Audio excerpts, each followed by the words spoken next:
Hello dear students, welcome back. Next topic आज हम यहाँ पर ट्रिपल इंटीग्रेशन का करेंगे, जिसमें हम लोग सीखेंगे कि वॉल्यूम ऑफ द स्फीयर आप लोग कैसे इवेल्युएट कर सकते हैं यूजिंग द ट्रिपल इंटीग्रल। ये क्वेश्चन अक्सर एग्जाम में पूछा जाता है और एज इट इज आप लोगों को पूछा जाएगा। और बाकी अगर आप लोग चैनल पर नए हैं, आप लोग जरूर चैनल को सब्सक्राइब कर सकते हैं, दोस्तों के साथ इस वीडियो को ज्यादा से ज्यादा शेयर कर सकते हैं। शुरुआत करते हैं using the triple integration, how we can find the volume of the integral. So यार, सबसे पहले ना आप लोगों को इक्वेशन पता होनी चाहिए for the volume of the integral. Volume of the sphere equation क्या होती है और क्वेश्चन किस तरीके का आता है, मैं वो लिख देता हूं आप लोगों को। क्वेश्चन कैसा पेपर में पूछा जाता है, थोड़ा सा जूम कर लेते हैं। ओके, सो क्वेश्चन कुछ इस तरीके से लिखा आता है, find the volume of sphere with radius with radius a. ठीक है, ए लिख लेते हैं, कभी कभी आर भी लिख लेते हैं। It's all up to the examiner कि वो आप लोगों को कैसे देता है। अब जो मेन चीज है वो आप लोगों को पता होना चाहिए कि वॉल्यूम ऑफ द स्फीयर की जो इक्वेशन होती है, वॉल्यूम की जो या स्फीयर की जो इक्वेशन होती है, से स्फीयर की इक्वेशन कैसी होती है। तो यार, हमेशा आप लोगों के पास जो स्क्वायर की इक्वेशन होती है ना, वो कुछ ऐसी होती है, x square plus y square plus z square is equal to the a square. ठीक है, ये अपनी इक्वेशन है। अब यहाँ पर ए भी हो सकता है, आर भी हो सकता है। ये जो ए लिखा है ये रिप्रेजेंट करेगा मेरा रेडियस को। ठीक है, ये रिप्रेजेंट कर रहा है रेडियस को। अब यार, जैसा काम हम लोगों ने टेट्राहेड्रन के लिए करा था, सेम टू सेम थिंग हमें यहां पर करनी पड़ेगी। बट एक चीज है, टेट्राहेड्रन के केस में हमारे पास जो प्लेन था वहां पर हमने लिखा था x is equal to zero, y is equal to zero, z is equal to zero, और साथ में टेट्राहेड्रन की इक्वेशन थी। और फिर जब हमने लिमिट निकाली थी तो वो जीरो से हमने शुरुआत करी थी। ठीक है, लेकिन ये केस था टेट्राहेड्रन का। बट अब जब वॉल्यूम की बात करते हैं, वॉल्यूम आप लोगों की ना पूरा एक मतलब सफेयर है। ठीक है, अगर पूरा सफेयर है तो सफेयर में पॉजिटिव पार्ट भी आ जाता है, नेगेटिव पार्ट भी आ जाता है। जैसे यार, मैं सर्कल आप लोगों को बनाकर दिखाऊं, अगर सर्कल के केस में भी हम ऐसे लेते हैं, एक सर्कल ड्रॉ करते हैं जिसमें माइनस ए से लेकर ए तक ये रहता है। ठीक है ना, तो वैसे ही सेम काम यहां पर आप लोगों के लिए सफेयर के लिए होगा। कैसे होगा, मतलब माइनस वाली लिमिट भी लेंगे और पॉजिटिव वाले लिमिट्स भी लेंगे। तो सबसे पहले मैं यहाँ पे z के लिए लिख लेता हूँ। ठीक है, हमेशा मेरी जो प्रैक्टिस है वो ज्यादातर z के लिए है। मैं सबसे पहले z को इवेल्युएट करता हूँ। तो यहाँ से अगर मैं जेड स्क्वायर देखूँ तो जेड स्क्वायर क्या लिखा जाएगा, z square is equal to the a square minus x square minus y square, ये चीज आ जाएगी। और जब आप जेड स्क्वायर को z की फॉर्म में लिखेंगे, जब आप अंडर रूट लेंगे इसका, तो अंडर रूट की फॉर्म में ये कैसे लिखा जाएगा, यहाँ पर प्लस और माइनस आ जाएगा like this, z is less than equal to plus minus under root a square minus x square minus y square. और अगर ये लिमिट कुछ इस तरीके से है, प्लस और माइनस की टर्म में है, दैट मीन्स हमारी जो z की जो लिमिट्स आ जाएंगी, तो z की लिमिट क्या आ जाएगी, minus of a square minus y square minus x square, या x square minus y square, जैसे मर्जी लिख सकते हैं, is less than equal to the z is less than equal to the a square minus x square minus y square. ठीक है, ये अपने पास आ जाएगा। यहाँ पे मैं कह रहा हूँ एक्स स्क्वायर भी लिख सकते हो, वाई स्क्वायर भी लिख सकते हो, आगे पीछे जैसे मर्जी। ठीक है, तो ये अपने पास आ चुकी है जेड की लिमिट। अब अगर मुझे वाई की लिमिट निकालनी है, क्या किया जाएगा, नेक्स्ट काम हम लोग करेंगे कि अब z को जीरो पुट कर दे। क्योंकि यार, जिसकी लिमिट एक बार आ चुकी होती है ना, हमें उसको नेक्स्ट काम में उसको जीरो पुट करना पड़ता है। अगर मैं z को जीरो पुट कर दूं तो आपके पास ये आ जाएगा x square plus y square less than equal to the a square आ जाएगा। यहां से वाई स्क्वायर की बात करें तो ये मिल रहा है a square minus x square, और अगर मैं इसका भी रूट ले लूंगा तो y is equal to plus minus under root a square minus x square. Same तरीके से यहां पर भी हम लिख लेंगे कि minus of a square minus x square is less than equal to the y is less than equal to the a square minus x square। तो इस तरीके से ये वाली जो लिमिट्स हैं, ये हमारे पास y की लिमिट्स भी मिल चुकी है। नेक्स्ट, अगर अब हम a की लिमिट x की लिमिट निकालें तो x की लिमिट कैसे निकलेंगी, जब आप लोग y को भी और z को भी जीरो सब्सटीट्यूट कर दोगे। और जैसे ही आप इनको दोनों को जीरो सब्सटीट्यूट करते हो, you will get x square is less than equal to the a square, therefore x is less than equal to the plus minus a। और यहां से हमारे पास x की लिमिट्स आ चुकी हैं, ये माइनस ए टू ए। तो चलिएगा, अब शुरुआत करते हैं, अपने वॉल्यूम का फार्मूला लगाना शुरू करते हैं, और बाकी सारी एक बार लिमिट्स भी लिख लेते हैं, क्योंकि हमें रीजन ऑफ द इंटीग्रेशन हमें बताना ही पड़ता है। ठीक है, सो रीजन ऑफ द इंटीग्रेशन जो बना है, रीजन ऑफ द इंटीग्रेशन मतलब जिसके जिसके अंदर मुझे इंटीग्रेशन करनी है, जिस एरिया के अंदर, ठीक है, जिस रीजन के अंदर मुझे इंटीग्रेशन करनी है, वो क्या आ जाएगा, this will be equals to x comma y comma z such that, पहले हम ए की एक्स की लिमिट लिख लेते हैं minus a less than equal to x less than equal to a, comma उसके बाद वाई की लिमिट लिख लेते हैं minus a square minus x square less than equal to y less than equal to a square minus x square, और फिर z के भी लिमिट्स लिख लेते हैं हम लोग यहाँ पे, that is minus of a square minus x square minus y square less than equal to, यहाँ पे z आएगा, z less than equal to a square minus y square minus x square. तो ये सारी जो है अपने पास रीजन ऑफ द इंटीग्रेशन है जी। अब अगर मुझे वॉल्यूम निकालनी है, so the required volume is, required volume क्या हो जाएगा, ट्रिपल इंटीग्रल ऑफ वॉल्यूम का जो भी अपने पास रीजन है इनटू द dx dy और dz। वॉल्यूम निकाल रहे हैं, as you know very well कि वॉल्यूम के लिए हमारे पास यहाँ पर फंक्शन जो रहता है वो वन ही रहता है, ठीक है। दैट मीन्स अगर मैं इसको लिखूंगा सब सब सब वेरिएबल्स की सब वेरिएबल्स की यहाँ पे मैं लिमिट लिख लेता हूँ। सबसे पहले जो यार कांस्टेंट है वो सबसे आखिर में आएगी, that is minus a to a, ये कांस्टेंट है ना। इसके बाद हमारे पास अगले वाला जो वेरिएबल था y, y की जो लिमिट थी minus of a square minus x square से लेकर positive of a square minus x square, और फिर उसके बाद z की जो लिमिट है z is equal to minus of under root a square minus x square minus y square, और यहाँ पर पॉजिटिव का आ जाएगा a square minus x square minus y square. Integration हम कर रहे हैं वन की, पहले अब हम लिखेंगे z, क्योंकि सबसे पहले हमने z की लिमिट्स यहाँ पे लिखी है, उसके बाद बारी आएगी y की, क्योंकि y की लिमिट्स लिखी है, और लास्ट में हमें यहाँ पर मिलेगी z की, सॉरी x की, यहाँ पे ये x आ जाएगा, ठीक है। अब जैसा काम आप लोगों को पहले सिखाया था कि यार वन की जो इंटीग्रेशन होती है लिमिट्स के केस में, वो डायरेक्ट आप लोग ये याद रखते हो upper limit minus lower limit, ठीक है ना, upper limit minus lower limit. अगर ये चीज है, आप ये लगाना चाहते हैं ये लगा लीजिए, चाहे आप लोग प्रॉपर्टी भी लगा सकते हैं ऑड एंड इवन वाली, क्योंकि आप लोगों की जो लिमिट है वो माइनस ए टू ए जा रही है ना, एक तरीके की माइनस ऑफ समथिंग है टू प्लस ऑफ समथिंग है, और फंक्शन आप लोगों का वन है, one is your even function, ठीक है, one is your even function not number, ठीक है। अक्सर बच्चे कहेंगे कि सर वन तो इवन नंबर है, वन इवन नंबर नहीं है, ठीक है, वन इवन फंक्शन है, हाँ जी। तो अब आप लोग क्या करेंगे यहाँ पे आप लोग जस्ट प्रॉपर्टी लगाना चाहते हैं प्रॉपर्टी लगा लीजिए, चाहे इंटीग्रेशन के लिए upper limit minus lower limit ये लगा लीजिए। तो मैं यहाँ पे वही लगा लेता हूँ, x is equal to minus a to a, और y की जो लिमिट्स थी वो थी y is equal to minus under root a square minus x square to a square minus x square. इसके लिए अपर लिमिट आ जाएगी root of a square minus x square minus y square minus lower limit, lower limit जो है वो minus के sign के साथ है, ठीक है ना, तो इसलिए मैं यहाँ पे ये साइन लिख रहा हूँ, ये इस तरीके से आ गया, और यहाँ पे dx आ गया, और यहाँ पे dy आ गया, यहाँ पे dy आ गया, और यहाँ पे dx आ जाएगा, कुछ इस तरीके से।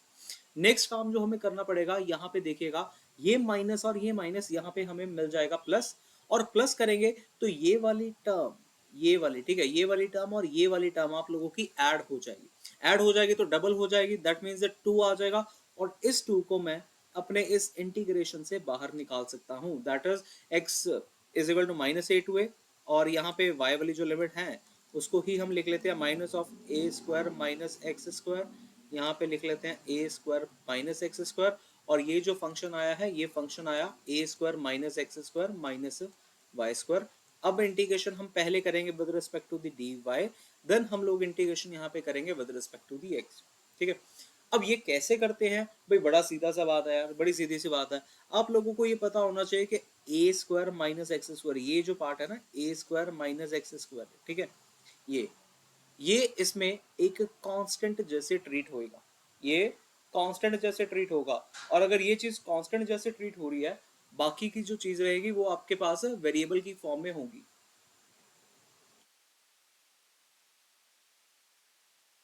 अच्छा, अब अगर ये कांस्टेंट की केस में है, बाकी सारा वेरिएबल है, y वाला जो है वो वेरिएबल है, अगर मुझे इसका इंटीग्रेशन करना पड़े, इंटीग्रेशन कैसे होगा, आप लोगों ने छोटी क्लासेस में 12th क्लासेस में एक प्रॉपर्टी पड़ी होती है इंटीग्रेशन के लिए, कुछ ऐसे वाली, ए स्क्वायर माइनस एक्स स्क्वायर, है ना, ये वाली प्रॉपर्टी। हम लोग यहाँ पर यही वाली प्रॉपर्टी लगाएंगे, अपना आंसर लिखेंगे कि क्या आता है। जिन बच्चों को नहीं पता ये फार्मूला, मैं उनको फार्मूला भी बता देता हूँ कि यार इसके लिए हमारे पास एक फार्मूला होता था, a square minus x square is equal to the x by two, फिर ये नंबर एज इट इज आ जाएगा a square minus x square, फिर यहाँ पे plus a square by two sine inverse x by a. ठीक है, ये फॉर्मूला यहाँ पे हम लोग इस्तेमाल करेंगे। ठीक है जी। अब यहाँ पर जो ए स्क्वायर है वो हमें बहुत ध्यान से लिखना है कि ए स्क्वायर क्या आने वाला है। ठीक है, मैं थोड़ा सा फॉर्मेट और अच्छा कर देता हूँ सो दैट आप लोगों को और थोड़ा सा क्लियर हो जाए। तो यहाँ पे 2 आ जाएगा, फिर x अपना वेरी जो कर रहा है वो माइनस ए टू ए कर रहा है, और y की तो अभी मैंने इंटीग्रेशन, चलो कर दूँ, नहीं अभी रहने देते हैं, पहले थोड़ा सा अच्छे से पूरा और बता देते हैं। यहाँ पे a square minus x square आ जाएगा, यहाँ पर ए स्क्वायर माइनस एक्स स्क्वायर आ जाएगा।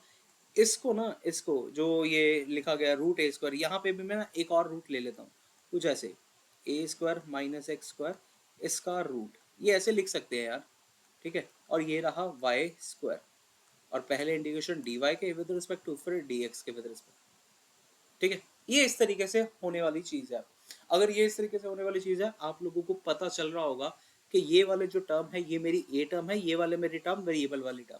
तो फॉर्मूला जो अब इसको एक्सपेंशन करके, जो इसके इंटीग्रेशन करके हमें जो मिलेगा वो कुछ यूं मिलेगा, to integration of x is equal to minus a to a, and last में हमें यहाँ पर मिल जाएगा कुछ इंटीग्रेशन अगर करें a square, okay x by two होता है ना, तो पहले हम y बाई टू लिख लेते हैं, और फिर ये सारा का सारा function as it is, that is a square minus x square minus y square, ये एज इट इज लिखते हैं। ठीक है, फिर प्लस ए स्क्वायर आना है, तो यहाँ पे तो फिर भाई मैं सीधा सीधा ए स्क्वायर ही लिख लेता हूँ, a square minus x square, a square by two sine inverse x by a, ये चीज हमें यहाँ पे मिलेगी। बहुत ध्यान से करने वाला स्टेप है ये, बहुत ज्यादा ध्यान से। और जो इंटीग्रेशन है वो वेरी कर रही है आप लोगों की फ्रॉम माइनस ए टू ए। आप लोग यहाँ पर एक और काम कर सकते हो भाई, यहाँ पर भी सेम चीज है, फंक्शन आप लोगों का इवन था। ठीक है ना, मान लो यहाँ पे भी फंक्शन आप लोगों का इवन है। अगर फंक्शन इवन है, आप लोग लिमिट्स को जीरो टू स्टार्ट कर सकते हो, zero to root a square minus x square, इस तरीके से स्टार्ट कर सकते हैं। और साथ ही में यहाँ पर भी आप टू के साथ मल्टीप्लाई करवा सकते हो, है ना, डबल कर देते होते हैं ना हम इंटीग्रेशन को, तो यहाँ पे यही काम करेंगे। अब नेक्स्ट स्टेप, तो ये बन चुका है अपने पास 4x is equal to the minus a to a y by two. अब आप लोग लिमिट्स को सब्स्टिट्यूट करना शुरू कर दो। ठीक है, मैं यहाँ पे ही इंटीग्रेशन लिमिट्स को सब्स्टिट्यूट करना शुरू करता हूँ। ये क्या मिलेगा, a square minus x square by two under root a square minus x square, और जब आप लोग लिमिट सब्स्टिट्यूट करोगे ये आ जाएगा a square plus x square, ये चीज इस तरीके से आ गई, plus a square minus x square by to, ये तो एज इट इज आ जाएगा, और साथ में मुझे यहाँ पे मिल जाएगा साइन इनवर्स y की जगह पे तो आ जाएगा root a square minus x square, यहाँ पे तो ऑलरेडी ये चीज प्रेजेंट है a square minus x square. ये तो सारी की सारी आप लोगों की होगी सब्स्टिट्यूट अपर लिमिट। अब अगर ये चीज अपर लिमिट है, माइनस करेंगे लोअर लिमिट को, यानी कि y की जगह पे आप लोग जीरो को सब्स्टिट्यूट करेंगे। जैसे ही आप लोग y की जगह पे यहाँ पे जीरो सब्स्टिट्यूट करोगे ये वाली जगह पे, तो ये टर्म तो जीरो बन जाएगी, सारी की सारी टर्म जीरो बन गई। ऐसे ही सेम चीज यहाँ पे जब आप y की जगह पे सब्स्टिट्यूट करोगे, तो ये आप लोगों को मिल जाएगा साइन इनवर्स जीरो, और साइन इनवर्स जीरो भी तो आपस अपना क्या होता है, जीरो ही तो होता है। यानी कि ये सारी की सारी टर्म आप लोगों की अब खत्म हो गई, यानी कि ये अपनी जीरो बन गई। तो इन शॉर्ट अब हमारे पास जो चीज बची है ना, वो ये बचा है कि x is equal to minus a to a integration करना। यहाँ पे कुछ और बचा है, अगर देख लेते हैं, यहाँ पे तो ए स्क्वायर और ए स्क्वायर कैंसिल हो गया, एक्स स्क्वायर और एक्स स्क्वायर कैंसिल हो गया, यानी कि ये टर्म भी अपनी जीरो बन गई। ठीक है, ये सारी की सारी टर्म अपनी जीरो बन गई, और अगर ये टर्म जीरो बन गई, अब आप लोगों के पास यहाँ पे ये कैंसिल हो जाएगा। सो बच क्या गया, a square minus x square by two, और यहाँ पे साइन इनवर्स वन, और integration with respect to the dx, ये बाहर आएगा ही आएगा। ठीक है, अब हमारा लास्ट काम यही रहता है इंटीग्रेशन करने वाला। अच्छा, sign inverse one, sign inverse one की हम वैल्यू लिख सकते हैं। साइन इनवर्स वन आप लोगों के पास कितना हो जाएगा, पाई बाई टू हो जाएगा। अगर ये चीज पाई बाई टू हो गई है, ठीक है, और यहाँ पे ये टू और ये टू भी मैं कैंसिल कर देता हूँ, यहाँ पे टू लिख लेता हूँ, तो ये टू आ गया। एक्स की लिमिट जो है वो minus a to a vary कर रही है, यहाँ पे a square minus x square आ गया है, और इनटू साइन इनवर्स वन का, साइन इनवर्स वन अपने पास हो चुका है pi by two. Pi by two एक कांस्टेंट था तो इसीलिए मैंने इसको इंटीग्रेशन से बाहर निकाल दिया, टू और टू यहाँ पे कैंसिल हो गया। ये सारी की सारी चीजें एक ही स्टेप के अंदर आप लोगों को करनी पड़ेगी। अब आपके पास यहाँ पर सिर्फ और सिर्फ पाई बचा हुआ है, और इंटीग्रेशन करने के लिए x is equal to minus a to a square minus x square d x, ये बचा हुआ। अब यहाँ पे इसकी इंटीग्रेशन करते हैं। फिर से मैं वही बोलूंगा, हमारा ये जो फंक्शन है a square minus x square, ये वाला फंक्शन है, ये फंक्शन इवन है यहाँ पे भी। अगर ये फंक्शन इवन है तो मैं लिमिट्स को डबल कर सकता हूँ। तो अगर मैं लिमिट्स को डबल कर दूं, यहाँ पे ये टू जीरो टू ए चल पड़ेगा, और ये a square minus x square d x आ जाएगा।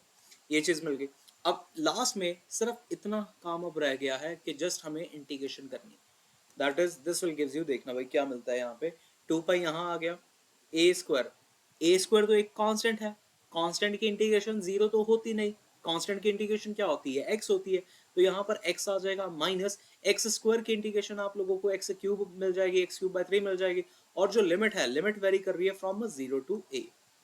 लास्ट काम रह गया अब हमारा, जस्ट लिमिट्स को सब्सटीट्यूट करना। तो यहाँ पे हमें मिल जाएगा ए क्यूब माइनस, यहाँ पे हमें मिल जाएगा ए क्यूब बाय थ्री मिल जाएगा। और लोअर लिमिट जब आप पुट करोगे ना, ये जीरो ये सारी की सारी टर्म आपको फिर जीरो मिल जाएगी। ठीक है, ये सारी की सारी टर्म जीरो मिल गई, तो यहाँ पे आ गया टू पाई, और यहाँ पर आ जाएगा two a cube by three आ गया। अब अगर आप लोग इसको सॉल्व करेंगे तो आप लोगों को मिल जाएगा four by three pi a cube. और यही तो होता है आप लोगों के पास वॉल्यूम ऑफ द स्फीयर, आप लोग छोटी क्लासेस से पढ़ते आए हैं, four by three pi r cube, तो ये यही तो चीज है, four by three pi a cube. यहाँ पर मैंने रेडियस की जो वैल्यू लिखी थी, रेडियस की वैल्यू मैंने यहाँ पर ए लिखी थी, इसलिए अपना आंसर ए की टर्म में आया। अगर आप लोग आर के साथ लिखते तो you will get four by three pi r cube. ठीक है, सो ये था आप आज का एक लौता क्वेश्चन मैं बोलूंगा, जो एक बड़ा सा क्वेश्चन है, पेपर में एज इट इज पूछा जाता है। नेक्स्ट पार्ट में हम लोग बिल्कुल सेम चीज अप्लाई करेंगे, बट हम लोग वहां पर वॉल्यूम ऑफ द एलिप्सॉइड निकालना शुरू करेंगे कि कैसे using the volume of the sphere आप लोग वॉल्यूम ऑफ एलिप्सॉइड निकालते हैं। ठीक है, उम्मीद है आप लोगों को वीडियो पसंद आई होगी। वीडियो को जरूर दोस्तों के साथ शेयर करना, वीडियो को लाइक भी आप लोग करिए। ठीक है, बाकी व्हाट्सएप चैनल का लिंक भी डिस्क्रिप्शन में पड़ा हुआ है, एक पूरी पूरी प्लेलिस्ट पड़ी हुई है डबल एंड ट्रिपल इंटीग्रल की, आप लोग वो प्लेलिस्ट भी जाकर देख सकते हैं, इसी यूट्यूब चैनल पर पड़ी हुई है। बाकी बहुत सारा मैथ्स रिलेटेड कंटेंट भी यहाँ पर पड़ा हुआ है, आप लोगों का एग्जाम पॉइंट ऑफ व्यू से जो जो टॉपिक इंपॉर्टेंट है मैंने ऑलरेडी यहाँ पर अपलोड करे हुए हैं, तो आप लोग वो सारी की सारी वीडियोस को जरूर देखिएगा जी। ठीक है, सो मिलते हैं नेक्स्ट पार्ट में। Have a very good day ji, bye bye, take care, thank you so much for watching this video.